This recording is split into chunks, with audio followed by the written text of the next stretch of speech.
Hi guys! For today's video, luluto tayo ng dinner for our family.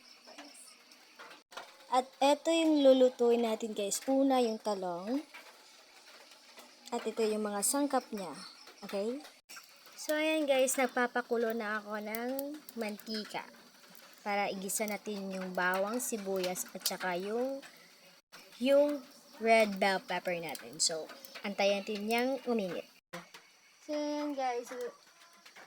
Lagyan din yung bawang, sibuyas. Hati na lang natin.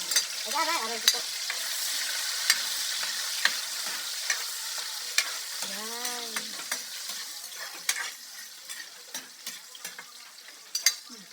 Diba? So, yan guys. Saute lang natin. Saute! Hanggang sa ma-brownish na siya. Ayan.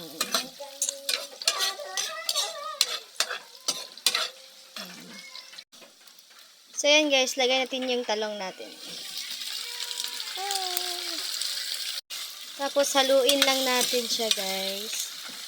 Hanggang sa mahalo na yung mga natin guys, ingredients. Yung mga bawang tsaka sibuyas. So, ayan, na-mix na siya lahat. Tapos, takpan natin siya guys. Antayin natin kumulo siya. Tapos, mag-soft na yung talong. Tsaka natin, titimplahan. Okay? Ayan guys, kumulo na siya. Ayan. Kumulo na talaga siya. Mix natin ulit. Ayan guys, tingnan nyo. Wow, sarap.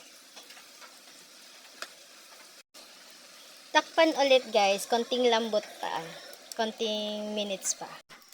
So ayan guys, lambot na siya. So, lagyan din siya ng toyo.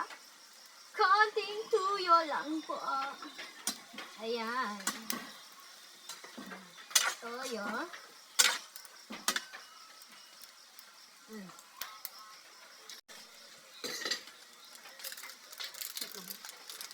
Sabihin ko kung go.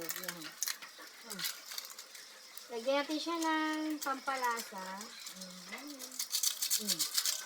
Konting asin. Asin guys is. At konting oyster sauce. Ito yung pampalasa talaga. Ito talaga yung pampalasa guys.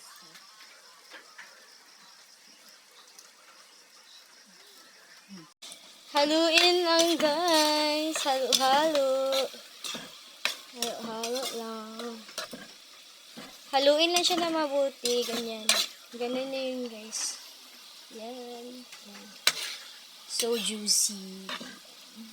So, moment of truth. Titikman natin siya kung anong lasa. Ito na guys. Ito na guys. Tikman natin.